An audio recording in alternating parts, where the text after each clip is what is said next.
Olá, queridos irmãos, salve Maria Imaculada. Neste mês de junho estamos meditando sobre a devoção ao Sagrado Coração de Jesus e fazendo uma leitura histórica, uma abordagem contemporânea, para que esta devoção possa nos ajudar em oração, no crescimento das virtudes, com o nosso caminho e a nossa postura de cristão na vida cotidiana. Eu me chamo Júlio de Maria, seja bem-vindo ao meu canal. Curta, comente, compartilhe para que este conteúdo chegue a muitos corações. E na meditação de hoje, somos convidados a olhar para Jesus no Getsemane. E vamos ao Getsemane e lá acharemos o coração de Jesus cheio de tédio. O coração de Jesus começou também a sentir grande tédio por causa dos tormentos que lhe eram preparados. Quando nos vêm de sabores, as delícias mesmo mudam-se em amarguras. E de onde podia vir a Jesus esta repugnância? Provinha da triste previsão que ele tinha da inutilidade de sua paixão para muitas almas. Nosso Senhor revelou à venerável Águeda da Cruz que este pensamento o afligiu o seio de sua mãe. E foi a maior pena de toda a sua vida. Já ele o predissera muito tempo antes pela boca de Davi. Que ganhas com meu sangue, com minha descida à cova? Para que servirá o sacrifício da minha vida? Os homens, em grande maioria, não farão caso algum da minha paixão. Continuarão a ofender-me e a perder-se, como se nada houvesse sido feito por eles. Esta pena formou o cálice tão amargo que Jesus, no Jardim das Oliveiras, rogou ao seu eterno Pai que o livrasse. Pai, se é possível, livra-me deste cálice. Afasta-me deste cálice. Em que consistia este cálice? Consistia em ver de um lado tantas dores, tantas ignomínias, tanto sangue derramado, uma morte tão cruel e infame, e de outro, tão poucos frutos. Qual é o proveito do meu sangue? Ah, quão grande é o amor do coração de Jesus para com as almas. Como é grande a compaixão deste santo coração. E nós temeríamos não alcançar o perdão uma vez que lhe peçamos? Então, com ternura, nós podemos perceber e a exclamação: por que haveis de morrer, ó casa de Israel? Convertei-vos e vivereis. Amados irmãos, ao falar da dura realidade acerca do cenário de uma sociedade, de um mundo que tem tentado apagar a moral cristã católica e desvincular a história da Igreja, colocando a Igreja à margem da sociedade ocidental, nós precisamos entender, assim como foi feito no encontro de ontem, o intenso resumo da história do Ocidente. Nós queremos relembrar agora que temos uma alternativa ante a realidade. A Igreja, ao atuar de modo profundo em todas as realidades na construção do Ocidente, promoveu um tempo de paz. Sim. De modo que um reino, ao se levantar contra o outro, os reis que buscavam a comunhão com Roma e professavam a fé católica, sofriam a intervenção direta do bispo de Roma, ou seja, do sumo pontífice, ou de alguns emissários, em vista de promover o acordo de paz. E com a realidade da fé católica, os reis que eram educados e cresciam nas virtudes, olhavam para o povo e a sua função com o papel de administrar, conduzir aqueles bens e promover a sociedade num processo contínuo de evolução. E a igreja tinha papel fundamental neste caminho. Este era o papel dos bispos e dos cardeais. Na comunhão com Roma, a igreja, com a sua mística unidade, unidade da doutrina, unidade litúrgica, unidade nos seus ensinamentos, a mística ou o mistério da ação de Deus, do Espírito Santo, na condução da igreja una, santa, católica, esta unidade agia de modo misterioso, consolidando nos corações e nas estruturas sociais, a partir das virtudes, da sabedoria e da santidade, um tempo de paz. Nós vimos também que a ação de Lutero proporcionou uma ruptura nessas estruturas. E a revolta protestante, questionando a autoridade da igreja, propondo uma nova visão, um novo entendimento, levou a muitos erros. De modo que interesses privados, interesses particulares, fizeram com que as ideias de Lutero foram patrocinadas.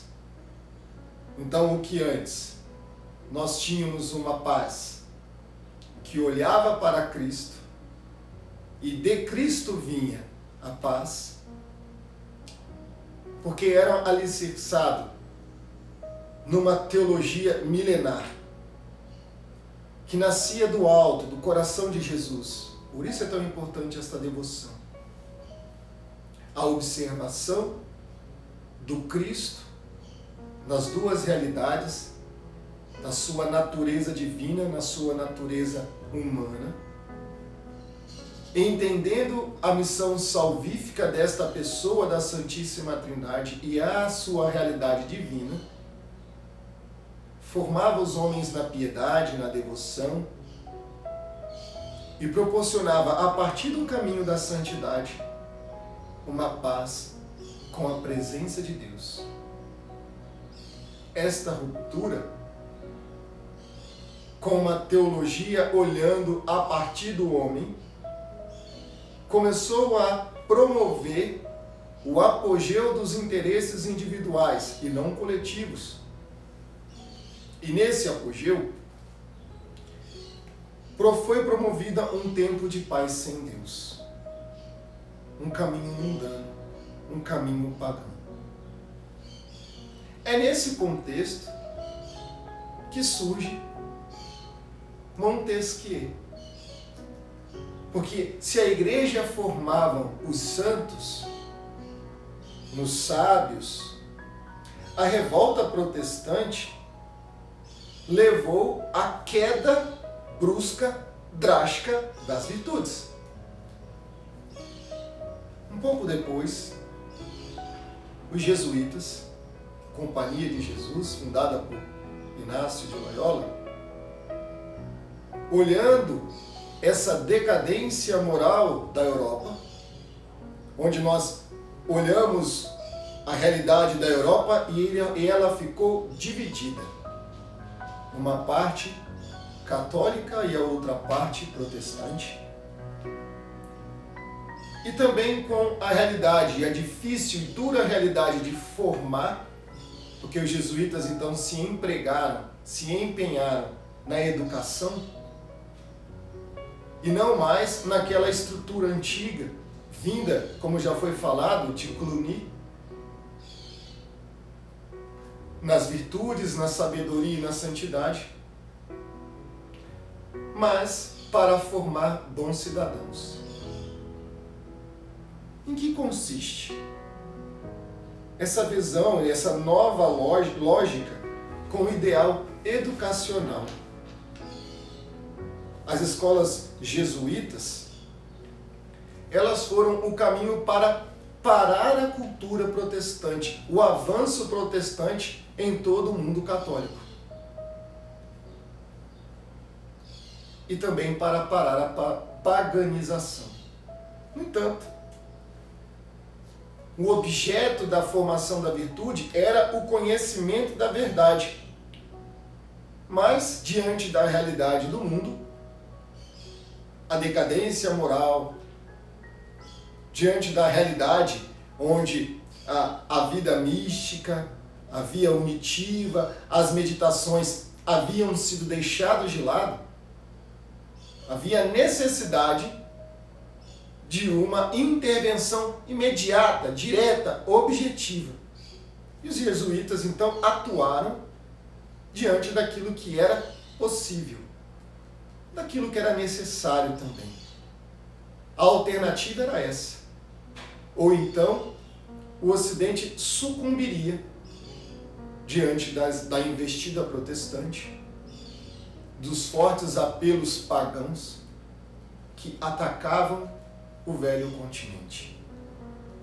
Os jesuítas se organizaram na educação, eles tinham escolas gratuitas. E nessas escolas, que eles tinham liberdade para ensinar, então é preciso que a gente rememore, a Companhia de Jesus vem de uma linha militar. A Companhia de Jesus, fundada por Inácio de Loyola, nós vemos na sua história, ele era um cavaleiro, que antes era do reino de Fernando de Aragão, depois foi na Batalha de Pamplona, onde se feriu, e durante sua convalescência no Palácio de Loyola, depois de ler todos os livros de cavalaria que estavam à sua disposição, e não tinha mais livros para ler, ele foi se aplicar na leitura da vida de Cristo. Na leitura de livro de Nosso Senhor Jesus Cristo, escrito por Ludolfo de Saxônia, levou a meditar e conhecer a vida dos santos. E ele chegou à percepção que todas as aventuras, porque ele era um homem dado à aventura da cavalaria, das expedições militares, das grandes batalhas, e que essas alegrias elas eram efêmeras. Mas que ele percebia, como fruto da leitura e da meditação da vida de Cristo, e também da vida dos santos, uma alegria que brotava de dentro, do íntimo, das profundezas do seu ser. E com isso ele foi percebendo sinais de Deus. Então, ele era um soldado.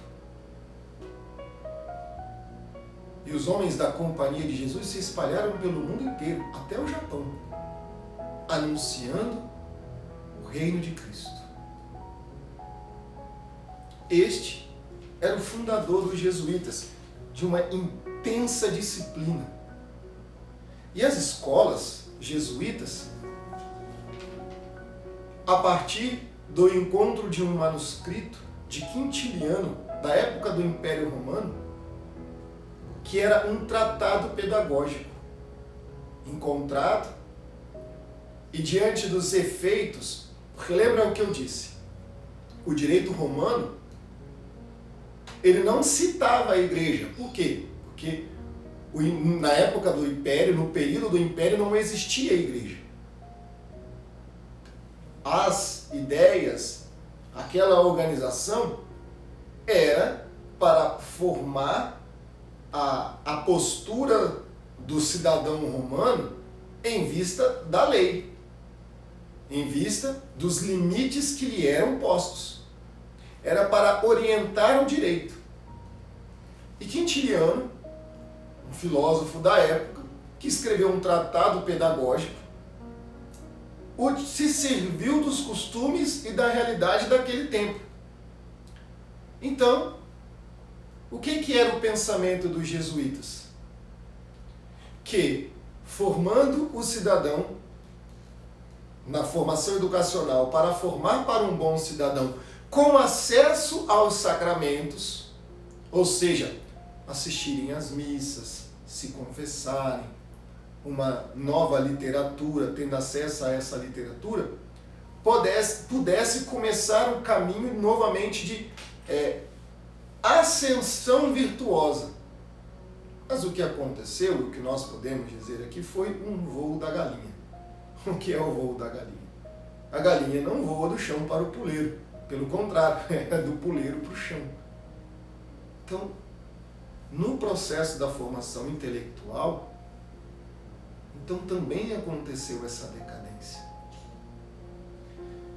Bons cidadãos, mas não cidadãos virtuosos. Abre um parêntese para essa nossa conversa.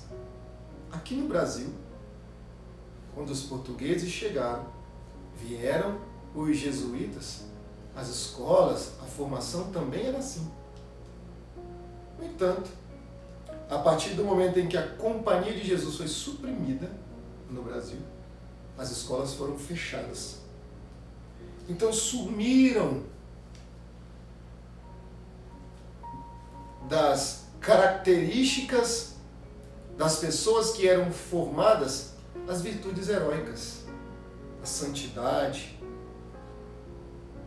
as virtudes heróicas a partir da filosofia, as virtudes heróicas oriundas da filosofia perene, vindo de Sócrates, Aristóteles, Platão. Então, nesse meio, nesse tempo, é que se aplicou na educação. E lembrando, as virtudes teologais, oriundas da observação, do ponto de observação metafísico, com Agostinho, e depois tendo o seu ápice em São Tomás de Aquino, e os monges observavam as virtudes no crescimento, no caminho da santidade. E neste tempo, só se observavam as virtudes civis, num nível civilizatório. E foi nesse ambiente que surge a obra de Montesquieu, O Espírito das Leis. Porque era um ideal de uma civilização divergente. A filosofia, a igreja, não estavam mais presentes no seu ideal de sociedade. Porque a proposta que Montesquieu apresenta é uma proposta de democracia. E para isso, faz-se necessário olhar a vontade de todos. Porque Montesquieu vai dizer que é preciso abolir a tirania de modo que o povo mande. Se essa ação de organização do povo crescer demais, manifesta-se a necessidade de uma reorganização. Mas, no entanto, voltando ao olhar de Montesquieu, porque quando este alguém com o poder demais se manifesta, ele se torna rei. E se ele começa a dominar toda uma região e suas expansões de domínio apresentam sucesso, ele constitui um império. E nesse ideal, é preciso impedir que essas expansões aconteçam, para que com isso os regimes totalitários sejam paralisados. No ideal de Montesquieu, é que os estados se organizem em pequenas federações. Mas tinha um problema. Se um estado se organizar como uma pequena federação, mas o seu vizinho, que é um rei, que tem um exército à sua disposição, resolve dominar aquela primeira organização democrática, logo cai por terra.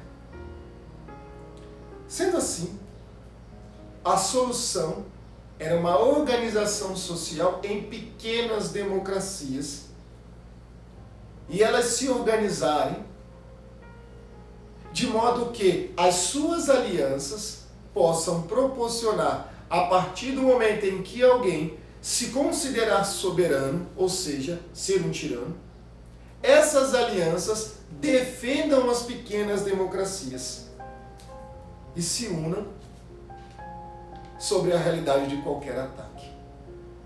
Falei um pouco da atuação da organização educacional no Brasil, mas agora voltamos os nossos olhares para os Estados Unidos da América. Nos Estados Unidos, os pequenos estados, a organização dos estados, tinham essa finalidade. A Constituição dos Estados Unidos foi elaborada justamente com esta finalidade. Qual finalidade? Limitar o governo federal, limitar o governo central. Para quê?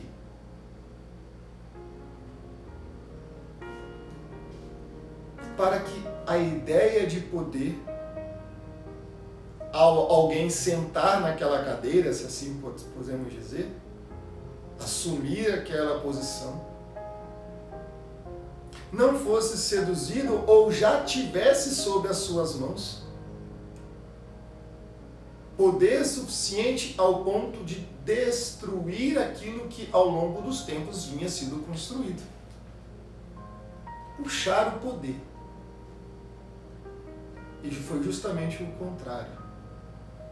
Embora a intenção fosse parar, eles foram sentando nas cadeiras e editando leis, trazendo toda uma estrutura a fim de garantir com que o seu poder fosse ampliado, amplificado. E nisso nós vemos que a ideia ou a intenção, a vontade era única e exclusivamente ter o poder. E as organizações desses estados, dessas federações, o que antes era apoiado sobre a realidade virtuosa e a virtude heróica de bons teólogos e de grandes santos que ajudaram na formação dos reis, agora a visão e a ideia está centralizada no individualismo e no homem. Abre um parênteses. Lutero não tinha ideia de que sua postura ou sua atitude levaria a tamanha desgraça. Mas o demônio sabia. Fecha parênteses. Então nós vamos perceber na história dos Estados Unidos da América a forte presença de uma guerra civil em vista dessa atuação, ou seja, dos poderes dos estados e do poder federal. E depois de organizado, nós vamos perceber essa luta do poder em vista da interferência dos próprios Estados Unidos na Grande Guerra Mundial, ou nas grandes guerras mundiais. Onde é que eu quero chegar com isso? A realidade de um poder mundial. Estamos chegando neste ponto. Porque qual é a intenção de um governo mundial? Novamente, ter atrativamente os olhares, os ouvidos numa promoção de paz e ordem. Num novo sentido, num novo estilo, apoiado sobre novos pilares. No entanto, o que estamos vivendo são momentos de transferência deste poder, onde o pensamento do relativismo, e isso nós vamos tratar em outros momentos, mas aqui precisamos nos concentrar e ter diante os nossos olhos este caminho, este panorama, esta visão panorâmica. Porque nisso vem novos problemas. Porque a construção dos novos valores está na condição de identificar novas virtudes a partir de um novo perfil de cidadão que comporá a sociedade gerida por esse governo único. Porque sem as virtudes da graça e a fé não há santidade. Sem as virtudes da fé, o anúncio de nosso Senhor Jesus Cristo, o ardor missionário, pela intenção deles, vai ser esfriado. É preciso lembrar que, historicamente, durante ainda o final da passagem da Idade Média, nós tivemos os tratados. Se antes a Igreja era a grande promotora da paz, que atuava nessa, assumir esse papel meio que de diplomacia entre os reis, diante de uma realidade da decadência, houveram os tratados, entre essas guerras entre protestantes e católicos. Nós tivemos lá o Tratado de Westfália, que disseram que a igreja tinha que ficar de fora, que a igreja era necessário e ela poderia ser vivida numa realidade particular e privada. Entenda agora o discurso. Como se podemos dizer agora, é claro que entra num ditado, mas para você ver o nível da discussão, como as pessoas hoje ouvem dizer em ditados, colocando no mesmo nível, e veja que gravidade, onde se diz futebol, religião e política não se discute. Mas vem desta realidade, e veja o nível da discussão, e vejam a que patamar, onde eles colocaram a presença de nosso Senhor, o reino de nosso Senhor Jesus Cristo. Por isso, eles precisam de uma constituição para reger e limitar os comportamentos. E outro, dar o tom do bom cidadão. Por isso, como nós vamos perceber historicamente, e foi onde eu comecei essa formação, falando a respeito da atuação da Companhia de Jesus, conseguindo frear o avanço dos protestantes e do paganismo em determinados momentos, na investida contra a igreja, eles entenderam e enxergaram nesse papel,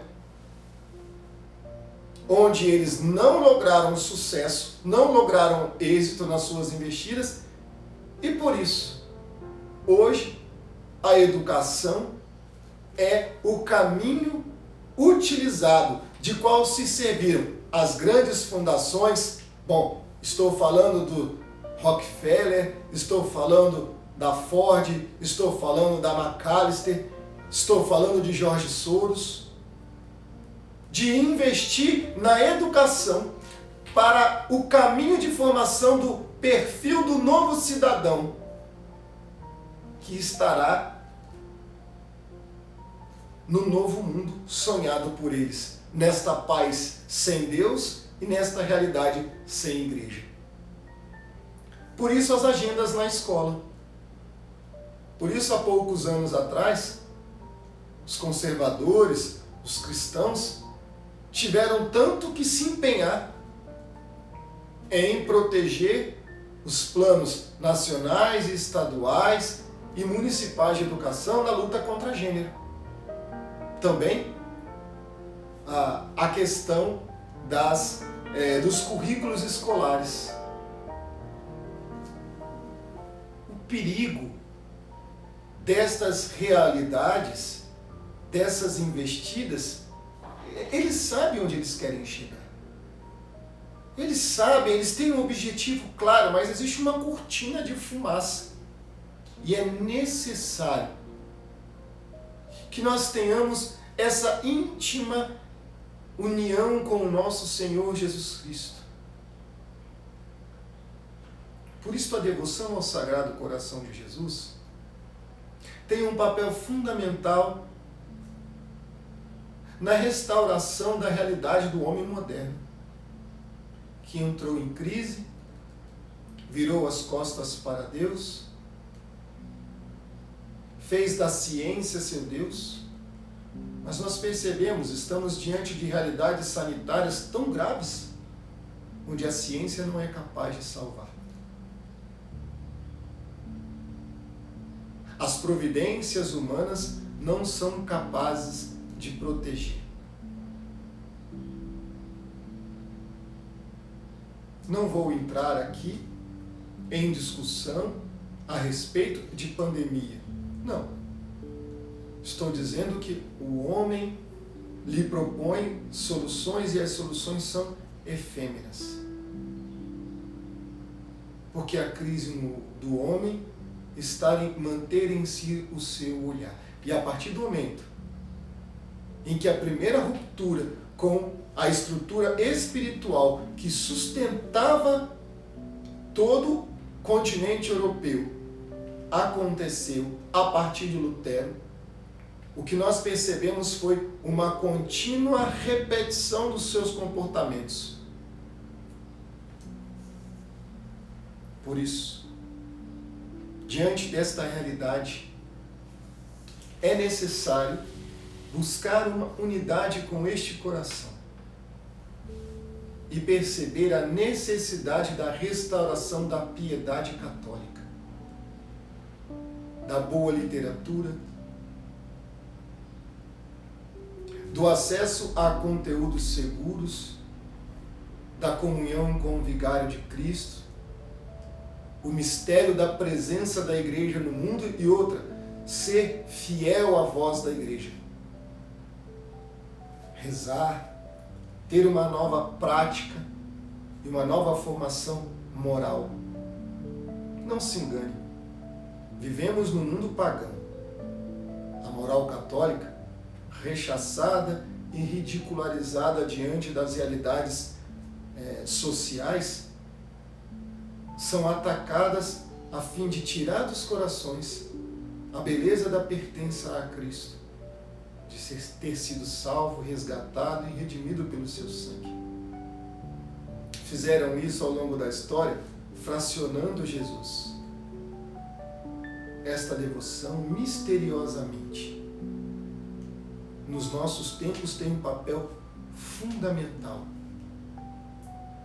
E essa meditação que nós fazemos, com esta releitura, essa nova proposta, é a fim de que você possa trazer para o teu coração, para o ambiente da tua casa, do teu lar, não somente a ideia da devoção, mas as práticas de piedade desta devoção, para que os frutos da salvação das almas e da santidade possam germinar nesta sociedade e o reino do coração de Jesus, Jesus Cristo Rei, possa vir soberanamente os corações e irromper e interromper a investida das trevas sobre o mundo. Amados irmãos, é de extrema e elevada importância uma mudança de postura, uma mudança de consciência, para que a nossa realidade e tudo o que está ao nosso redor possa ser transformado pela presença do Cristo a partir de nós. Que o Sagrado Coração possa nos inspirar e nos ensinar na prática primeira do amor à verdade e na busca da verdade, encontrar a solução para os problemas do homem moderno. Irmãos e irmãs, rezemos um pouco. O vosso coração, Jesus, que no Getsemane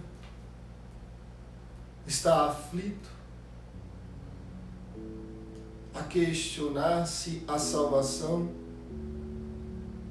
a vossa oferta alcançará todos os corações. Neste momento, num ato de vontade, eu quero me posicionar assim como um homem das fileiras do vosso exército, para combater um bom combate. Porque novamente eu consigo perceber que as ideias elas estão atravessadas e os objetivos eles estão diante os nossos olhos, mas como uma cortina de fumaça, deixando embaçado para que nós não vejamos com clareza. E vos pedimos a sabedoria que vem do alto. E assim como via os riscos que o gênero humano, ante a vossa paixão de aproveitar as grandezas e a realidade total da vossa redenção, do vosso suor de sangue, das vossas lágrimas, agora nós pedimos que esta angústia suprema que passa o mundo e que a Igreja também sofre, que venha o socorro do vosso coração. Homens e mulheres dispostos a construir a sociedade do Cristo Rei. Que viva Cristo Rei. Que viva Cristo Rei. Ó coração de Jesus, que tanto me amais, fazei que eu vos ame cada vez mais. Amados irmãos, obrigado por acompanhar este vídeo até aqui. Mais uma vez, eu peço, curta, comente, compartilhe para que este conteúdo chegue a muitos corações e que possamos ser formados na cultura cristã, católica, das virtudes e da santidade, promovendo uma total ruptura com a cultura revolucionária. Um forte abraço, salve Maria Imaculada.